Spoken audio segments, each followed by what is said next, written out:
എല്ലാ വിദ്യാർത്ഥികൾക്കും പുതിയൊരു വീഡിയോയിലേക്ക് സ്വാഗതം. ഈ വർഷത്തെ LBS പാരാമെഡിക്കൽ ഡിപ്ലോമ കോഴ്സുകളായിട്ടുള്ള DPharm, DHI, DMLT ഇതുപോലുള്ള വിവിധ ഡിപ്ലോമ കോഴ്സുകളിലേക്കുള്ള പ്രവേശനത്തിനായിട്ടുള്ള അലോട്ട്മെന്റിലേക്കുള്ള അപേക്ഷ സമർപ്പിക്കുകയും അലോട്ട്മെന്റ് ലഭിച്ച ശേഷം വിദ്യാർത്ഥികൾ കോളേജിൽ ജോയിൻ ചെയ്യാതിരിക്കുകയോ അതല്ലെങ്കിൽ കോളേജിൽ ജോയിൻ ചെയ്ത ശേഷം പിന്നീട് കോളേജിൽ നിന്നും അഡ്മിഷൻ ക്യാൻസൽ ചെയ്യുകയോ അതല്ലെങ്കിൽ നിങ്ങൾ അധികമായിട്ട് ടോക്കൺ ഫീ പേയ്മെന്റ് ചെയ്യുകയോ ചെയ്തിട്ടുണ്ടെങ്കിൽ അങ്ങനെയുള്ള വിദ്യാർത്ഥികൾക്ക് ടോക്കൺ ഫീസ് റീഫണ്ട് അതല്ലെങ്കിൽ ടോക്കൺ ഫീ അതായത് എക്സസ് ഫീ എമൗണ്ട് റീഫണ്ട് എന്നിങ്ങനെ വിവിധ വിഭാഗങ്ങളിലായിട്ടുള്ള റീഫണ്ടിലേക്കുള്ള അപേക്ഷകൾ വിദ്യാർത്ഥികൾക്ക് ഇപ്പോൾ നിങ്ങളുടെ പ്രൊഫൈൽ വഴി സമർപ്പിക്കാവുന്നതാണ്.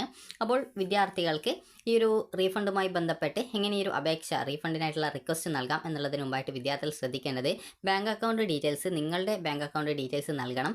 അതുപോലെ തന്നെ നേരത്തെ ഇതുമായി ബന്ധപ്പെട്ട ഒരു വീഡിയോ തയ്യാറാക്കിയിട്ടുണ്ടായിരുന്നു. അതിൽ പാരൻസിൻ്റെ അക്കൗണ്ട് വേണമെങ്കിൽ കൊടുക്കാമെന്ന് പറഞ്ഞിട്ടുണ്ടായിരുന്നു. അപ്പോൾ അത് പറഞ്ഞിട്ടുള്ളത് നിങ്ങൾക്ക് സ്വന്തമായിട്ട് അക്കൗണ്ട് ഇല്ലാത്ത വിദ്യാർത്ഥികൾക്ക് വേണ്ടിയിട്ട് മാത്രമാണ്. അപ്പോൾ നിങ്ങൾക്ക് സ്വന്തമായിട്ട് ബാങ്ക് അക്കൗണ്ട് അതായത് സേവിംഗ് ബാങ്ക് അക്കൗണ്ട് ഉണ്ട് എങ്കിൽ നിങ്ങൾ ആ ഒരു അക്കൗണ്ട് ഡീറ്റെയിൽസ് ആണ് കൊടുക്കേണ്ടത്. അഥവാ നിങ്ങൾ പാരൻസിൻ്റെ അക്കൗണ്ട് കൊടുത്തിട്ടുണ്ടെങ്കിൽ നിങ്ങൾക്കത് ചേഞ്ച് ചെയ്യണമെന്നുണ്ടെങ്കിൽ LBS സെൻട്രൽ കോൺടാക്ട് ചെയ്താൽ മതിയാകും. അപ്പോൾ LBS സെൻട്രൽ കോൺടാക്ട് ചെയ്ത് പിന്നീട് അവരുടെ ഇമെയിൽ ID നിങ്ങളുടെ ബാങ്ക് അക്കൗണ്ട് ഡീറ്റെയിൽസും കാര്യങ്ങളൊക്കെ നൽകി കഴിഞ്ഞാൽ നിങ്ങൾക്ക് പിന്നീട് ആ ഒരു അക്കൗണ്ടിലേക്ക് റീഫണ്ട് തുക ലഭിക്കുന്നതായിരിക്കും.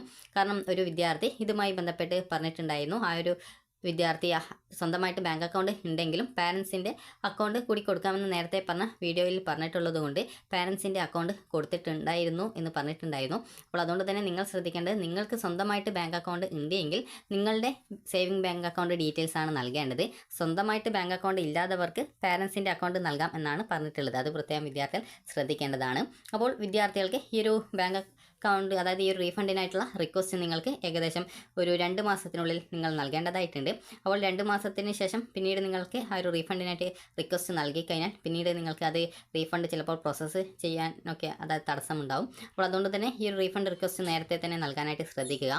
ഇനി എങ്ങനെയാണ് റീഫണ്ടിനായിട്ട് റിക്വസ്റ്റ് നൽകേണ്ടത് എന്നുള്ള കാര്യം പറയാം. അപ്പോൾ വിദ്യാർത്ഥികൾ ആദ്യം തന്നെ ചെയ്യേണ്ടത് നിങ്ങൾക്ക് അതായത് നേരത്തെ പറഞ്ഞതുപോലെ ഒന്നുകിൽ നിങ്ങൾ അഡ്മിഷൻ അത് ക്യാൻസൽ ചെയ്തിട്ടുണ്ടായിരിക്കണം, അതല്ലെങ്കിൽ നിങ്ങൾ ടോക്കൺ ഫീ പേയ്മെൻറ്റ് ചെയ്ത ശേഷം കോളേജിൽ ജോയിൻ ചെയ്യാതിരുന്നിട്ടുണ്ടായിരിക്കണം, അതല്ലെങ്കിൽ നിങ്ങൾ ആദ്യം സെൽഫ് ഫിനാൻസ് കോളേജിൽ കിട്ടി പിന്നീട് ഗവൺമെൻറ് കോളേജിലെ കോഴ്സുകളിലേക്ക് അലോട്ട്മെൻറ്റ് ലഭിച്ചു, അല്ലെങ്കിൽ മറ്റേതെങ്കിലും കോഴ്സുകളിലേക്കുള്ള മാറ്റം കാരണം നിങ്ങൾ അധികമായിട്ട് എക്സ്ട്രാ ഫീസ് അടച്ചിട്ടുണ്ടായിരുന്നുവെങ്കിൽ അതായത് ആദ്യം നിങ്ങൾക്ക് സെൽഫ് ഫിനാൻസിൽ കിട്ടിയപ്പോൾ 10,000 രൂപ ടോക്കൺ ഫീ പേയ്മെൻറ്റ് ചെയ്തിട്ടുണ്ടാവും. പിന്നീട് നിങ്ങൾക്ക് ഗവൺമെൻറ് കോളേജിൽ ഉദാഹരണത്തിന് ഫാർമസി കോഴ്സൊക്കെയാണ് കിട്ടിയതെങ്കിൽ 6,500ഓളം രൂപയാണ് ഈ ഒരു ഫീസ് ഇനത്തിൽ വരുന്നത്. അപ്പോൾ അങ്ങനെ വരുന്ന സാഹചര്യത്തിൽ നിങ്ങൾക്ക് ഏകദേശം ഒരു 3,500ഓളം രൂപ റീഫണ്ട് ആയിട്ട് കിട്ടും. അപ്പോൾ അങ്ങനെ എക്സ്ട്രാ ആയിട്ട് അടച്ചിട്ടുള്ള പൈസയാണെങ്കിൽ ഈ ഒരു എക്സസ് റീഫണ്ട് എന്നുള്ളതാണ്.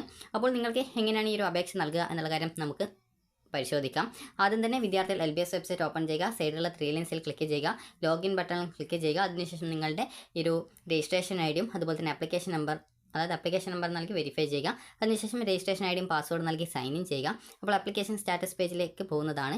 അപ്പോൾ ജസ്റ്റ് താഴോട്ടേക്ക് സ്ക്രോൾ ചെയ്യുന്ന സമയത്ത് യുവർ അലോട്ട്മെൻറ്റ്സ് എന്നുള്ള ഭാഗത്ത് അതായത് നിങ്ങൾ ഈ ഒരു ടോക്കൺ ഫീ പേയ്മെൻറ്റ് അതായത് ബാങ്ക് ഡീറ്റെയിൽസ് അല്ല നിങ്ങൾക്ക് ലഭിച്ച അലോട്ട്മെൻറ്റ് ഡീറ്റെയിൽസ് കാണാൻ പറ്റും. അപ്പോൾ നിങ്ങൾ ജസ്റ്റ് താഴോട്ടേക്ക് സ്ക്രോൾ ചെയ്യുന്ന സമയത്ത് ഫീ പേയ്മെൻറ്റിൻ്റെ ആ ഒരു ഡീറ്റെയിൽസും കാണാൻ പറ്റും. അപ്പോൾ ഫീ പേയ്മെൻറ്റിൻ്റെ ആ ഒരു ഡീറ്റെയിൽസിൻ്റെ ആ ഒരു ഭാഗത്ത് തന്നെയായിട്ട് നിങ്ങൾക്ക് ടോക്കൺ ഫീ റീഫണ്ട് എന്ന് പറഞ്ഞുകൊണ്ട് ഒരു നീല കളറിൽ ബട്ടൺ കാണാൻ പറ്റും. അപ്പോൾ അതിൽ ക്ലിക്ക് ചെയ്ത ശേഷം നിങ്ങളുടെ പേഴ്സണൽ ഡീറ്റെയിൽസും കാര്യങ്ങളൊക്കെ കൊടുക്കുക. അതിനുശേഷം നിങ്ങൾക്ക് എന്തുകൊണ്ടാണ് ഈ ഒരു റീഫണ്ടിനായിട്ട് നിങ്ങൾ റിക്വസ്റ്റ് ചെയ്യുന്നത് എന്നുള്ളത് ചോദിക്കും.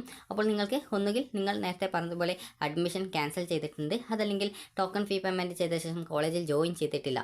അപ്പോൾ അങ്ങനെ വരുന്ന സാഹചര്യത്തിൽ നിങ്ങൾക്ക് ഈ ഒരു റീഫണ്ട് അതായത് അഡ്മിഷൻ ക്യാൻസലേഷൻ എന്നുള്ളത് കൊടുക്കാം. അതല്ല നിങ്ങൾ നേരത്തെ പറഞ്ഞതുപോലെ അധികമായിട്ട് തുക അടച്ചിട്ടുണ്ട്, അതായത് നേരത്തെ പറഞ്ഞതുപോലെ ആദ്യം സെൽഫ് ഫിനാൻസിൽ കിട്ടി പിന്നീട് ഗവൺമെൻറ്റിൽ കോളേജിൽ കിട്ടിയ കാരണം നിങ്ങൾക്ക് എക്സ്ട്രാ ആയിട്ട് അടച്ച ടോക്കൺ ഫീസ്, അതല്ലെങ്കിൽ കോഴ്സ് മാറ്റത്തിൻ്റെ ഭാഗമായിട്ട് നിങ്ങൾ അധികമായിട്ട് അതായത് നിങ്ങൾക്ക് കുറഞ്ഞ ടോക്കൺ ഫീസ് വരുന്ന കോഴ്സിലേക്ക് മാറ്റം കിട്ടിയത് കാരണം നിങ്ങൾക്ക് ആ ഒരു രീതിയിൽ നിങ്ങൾ എക്സ്ട്രാ അടച്ചിട്ടുണ്ടായിരുന്ന പൈസ അപ്പോൾ ഇങ്ങനെ എക്സ്ട്രാ അടച്ച പൈസ റീഫണ്ട് കിട്ടാനായിട്ട് എക്സസ് ഫീ റീഫണ്ട് എന്നുള്ളതാണ് കൊടുക്കേണ്ടത്. എക്സസ് ഫീ റീഫണ്ട് എന്ന് പറഞ്ഞാൽ അധികമായിട്ട് അടച്ച പൈസ എന്നുള്ളതാണ് ഉദ്ദേശിക്കുന്നത്.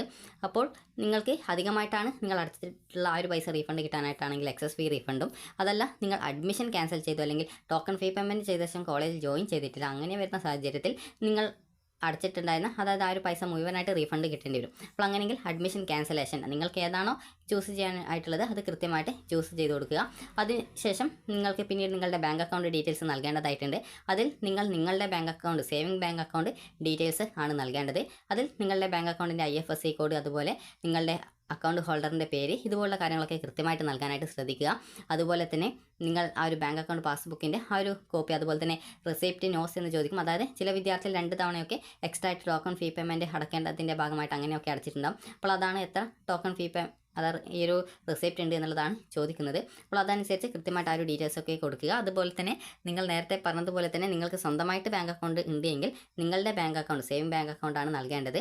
അക്കാര്യം പ്രത്യേകം ശ്രദ്ധിക്കുക. നേരത്തെ മുൻപ് അപ്ലോഡ് ചെയ്തിരുന്ന വീഡിയോയിൽ പാരൻറ്റിൻ്റെ അക്കൗണ്ട് കൂടി കൊടുക്കാമെന്ന് പറഞ്ഞിട്ടുണ്ടായിരുന്നു. അത് നിങ്ങൾക്ക് സ്വന്തമായിട്ട് ബാങ്ക് അക്കൗണ്ട് ഇല്ലാത്ത വിദ്യാർത്ഥികളുടെ കാര്യത്തിലാണ് ആ ഒരു കാര്യം പറഞ്ഞിട്ടുണ്ടായിരുന്നത്. അപ്പോൾ അതിൽ ആ ഒരു കാര്യം കൃത്യമായിട്ട് അത് വ്യക്തമാക്കിയിട്ടുണ്ടായിരുന്നില്ല. അപ്പോൾ അതുകൊണ്ട് തന്നെ വിദ്യാർത്ഥികൾ ശ്രദ്ധിക്കേണ്ടത് നിങ്ങളുടെ ബാങ്ക് അക്കൗണ്ട് ഡീറ്റെയിൽസ് കൊടുക്കുക. കാരണം എഡിറ്റ് ചെയ്യാനുള്ള ഓപ്ഷൻ ഉണ്ടാവില്ല. അപ്പോൾ അതുകൊണ്ട് തന്നെ ഇത്രയും ഡീറ്റെയിൽസൊക്കെ കൃത്യമായിട്ട് കൊടുത്ത് യാതൊരു വിധത്തിലുള്ള ഡീറ്റെയിൽസും തെറ്റിയിട്ടില്ല എന്നുള്ളത് ഉറപ്പുവരുത്തിയ ശേഷം മാത്രം സബ്മിറ്റ് ചെയ്യുക. ഇനി നിങ്ങളുടെ ബാങ്ക് അക്കൗണ്ട് ഡീറ്റെയിൽസ് എന്തെങ്കിലും ചേഞ്ച് ചെയ്ത് കൊടുക്കണമെന്നുണ്ടെങ്കിൽ LBS സെൻറ്ററിൽ കോൺടാക്റ്റ് ചെയ്യുക. അതിനായിട്ട് ഈ ഒരു പേജിൽ തന്നെ സൈഡിലായിട്ട് 3 ലൈൻസിൽ ക്ലിക്ക് ചെയ്യുക. അതിനുശേഷം കോൺടാക്റ്റ് അസ് എന്ന് പറഞ്ഞുകൊണ്ട് ഇവിടെ LBS സെൻറ്ററിൻ്റെ കോൺടാക്റ്റ് ചെയ്യാനുള്ള നമ്പേഴ്സും കാര്യങ്ങളൊക്കെ കൊടുത്തിട്ടുണ്ട്. അതുപോലെ ഇമെയിൽ ID യും കൃത്യമായിട്ട് കൊടുത്തിട്ടുണ്ട്. അപ്പോൾ ഇതിൽ കോൺടാക്റ്റ് ചെയ്ത് കഴിഞ്ഞാൽ അത് നിങ്ങൾക്ക് എഡിറ്റ് ചെയ്യാനുള്ള സൗകര്യം ലഭ്യമാകുന്നതായിരിക്കും. അപ്പോൾ വിദ്യാർത്ഥികൾക്ക് ഈ ഒരു വീഡിയോ ഉപകാരപ്രദമായിട്ടുണ്ടെന്ന് കരുതുന്നു. അപ്പോൾ നൽകുന്ന ഡീറ്റെയിൽസ് കൃത്യമായിട്ട് കൊടുക്കുക. അതുപോലെ എന്തെങ്കിലും ഡൗട്ട്സ് ഉണ്ടെങ്കിൽ വീഡിയോയ്ക്ക് താഴെ കമൻറ്റായിട്ട് രേഖപ്പെടുത്തുക. അതിനുശേഷം മാത്രം റീഫണ്ടിനായിട്ടുള്ള റിക്വസ്റ്റ് നൽകാനായിട്ട് ശ്രദ്ധിക്കുക. അപ്പോൾ വിദ്യാർത്ഥികൾക്ക് ഈ ഒരു വീഡിയോ ഉപകാരപ്രദമായിട്ടുണ്ടെങ്കിൽ ലൈക്ക് ചെയ്യുക, ഷെയർ ചെയ്യുക. Thank you for watching.